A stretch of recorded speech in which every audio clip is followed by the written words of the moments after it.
Bore da pawb. Good morning, everybody. It's Midsummer's Day and welcome to my wild Welsh garden. Well, the weather's warmer and the garden's full of flowers and full of insects now.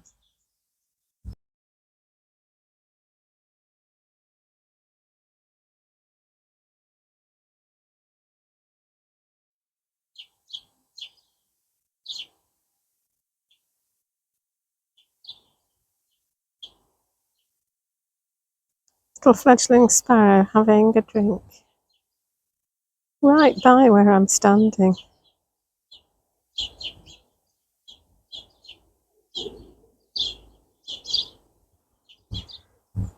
Today's video is a bit of a mixture, really. I'm going to give you an update on the bird situation in the garden. When I did the tour last week, I didn't go out the front, so I thought we could go out there and see how everything's managing. Now I've saved it from the weed killer. And then maybe just have a look around at some of the lovely flowers that there are out at the moment.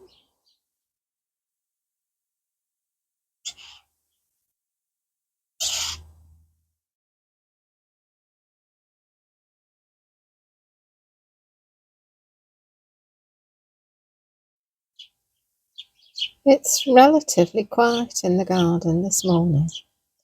I've had to stop feeding the birds. I saw a great tit that I think had a disease. I've seen him a couple of times, or her a couple of times, and thought he was just looking a bit bedraggled. And birds sometimes do at this time of year. Some of them are molting and they're very busy feeding their young. But then I thought, no, this isn't sort of normal bedraggle. This bird has some sort of disease. And the only thing you can do about that really is to stop feeding so that at least the disease isn't passed around. And particularly at the moment when there's so many young birds around, I really don't want this garden to be a place where birds come and catch some horrible disease. So I've stopped feeding. And there's plenty of food around at the moment. You know, if there's any time of year when birds ought to be able to fend for themselves, it's in the middle of the summer. It doesn't stop the birds congregating, though. Go away. Go and eat slugs somewhere else. I think it's because they're being fed a bit lower down the road.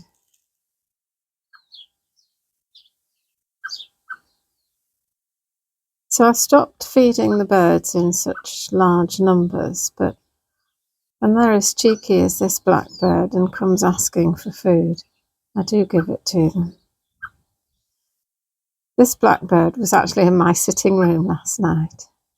I was just watching the telly, minding my own business. Looked up, there he was, standing in the middle of the sitting room floor. He'd come in through the kitchen. I'll just put some sultanas down and see if he'll come down for them.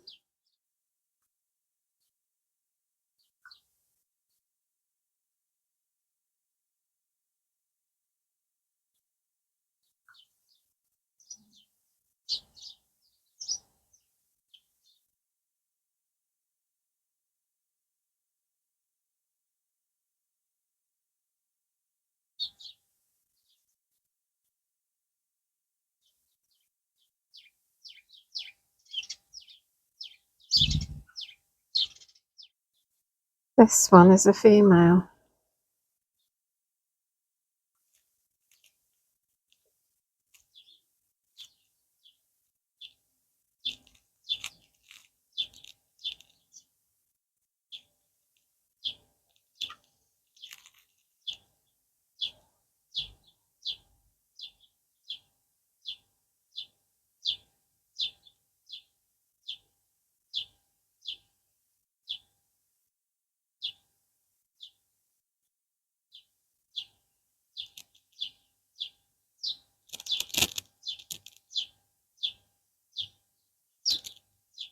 Looks like she's collecting them to feed her babies. And she spends quite a long time sort of arranging them in her beak. to see how many she can get. Perhaps there's a competition, how many raisins can one blackbird carry in one beak.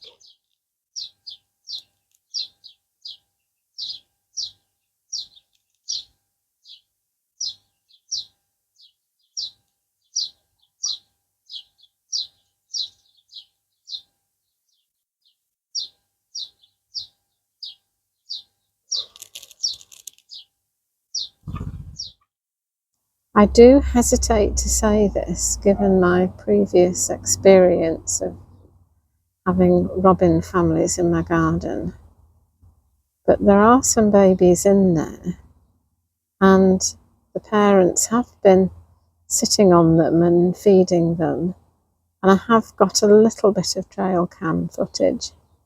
It's proved very difficult to film because of all the leaves on the bushes.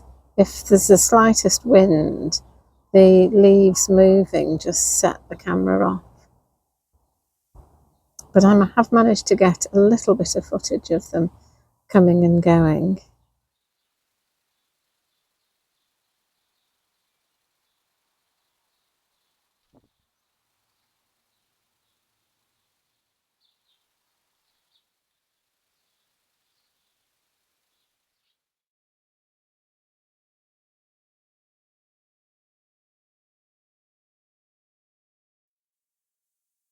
This is what the front looks like just at the moment.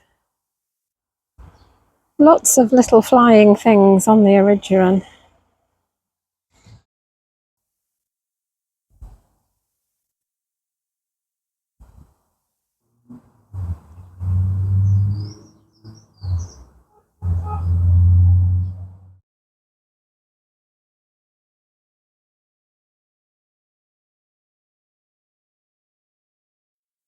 Out at the front here, the erigeron and the weeds are flowering beautifully.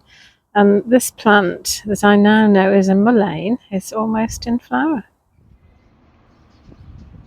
And there's a bumblebee on the thistle outside my front door.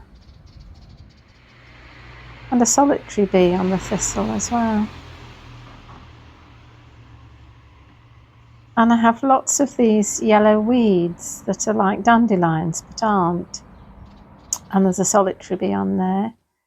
And lots of hoverflies.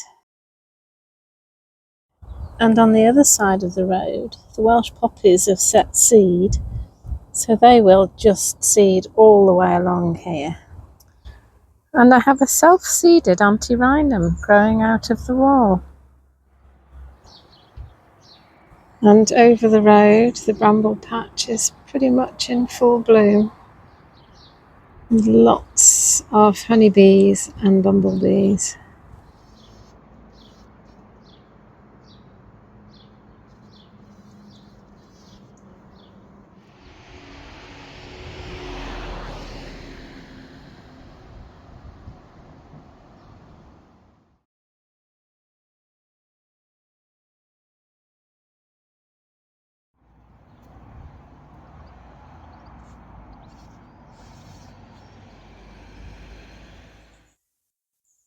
And my wild rose is pretty much in full bloom as well. And one of my followers told me what it is. It's Rosa complicata. Just wanted to show you this. So there were 1, 2, 3 of these on this rose. And it's a Eurasian bee beetle. And they actually do look like bees when they're flying. Very difficult for me to film when they're flying though, because they do zip around. But the larvae of these beetles live in rotting wood. And I am on the edge of woods and fragments of Celtic rainforest which aren't managed at all. So there's quite a lot of sort of standing deadwood and lying deadwood. And it's obviously where these beetles are living. How lovely is that? I've never seen one of these before.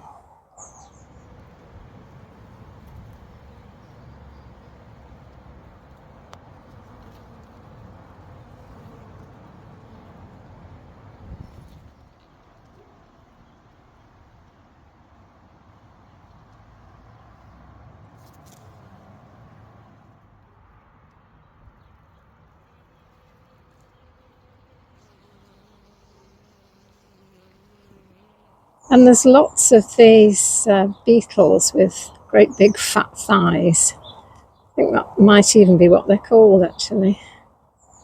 Fat-thighed beetle, something like that.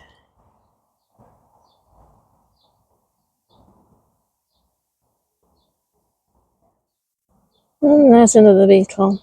Slightly different, hasn't got the big fat thighs, but just as green and shiny. And now should be the start of the butterfly season.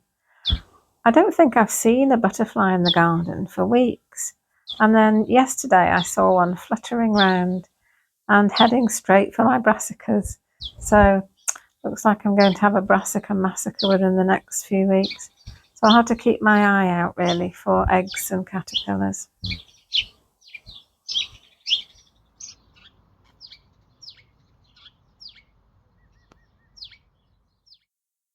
I think it was Marjorie Fish who said, when in doubt, plant a geranium. And I must have been in doubt a lot, because I certainly planted a lot of geraniums in this garden. But they're very good for pollinators. The ones with little flowers are good for the little pollinators.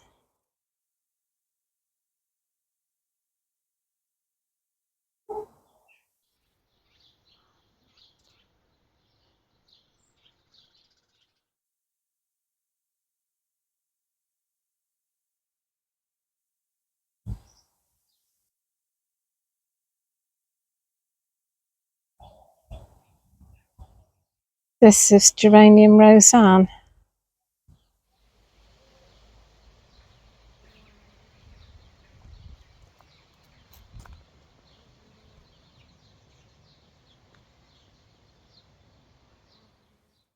This is a lovely geranium.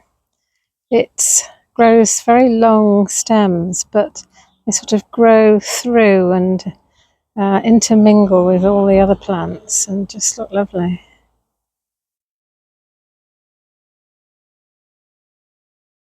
There's another one over there scrambling through a pieris. Yep.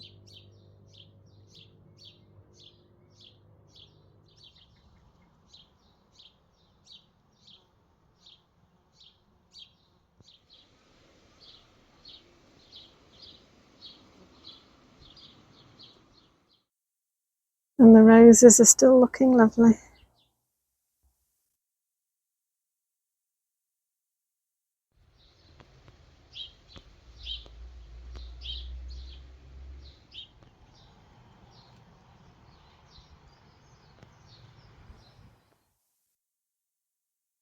I think the rose arch is probably just about looking at its best now.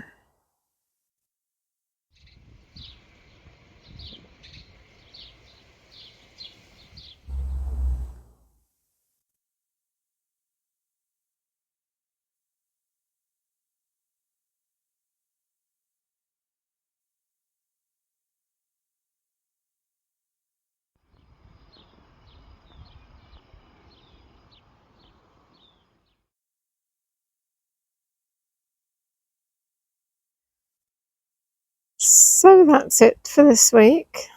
Thank you for visiting me again in my wild Welsh garden, and if you'd like to follow my journey wild in my garden and encouraging the wildlife, then please like the video, subscribe to the channel, and I'll see you in the next video. Bye! Hwyl fawr!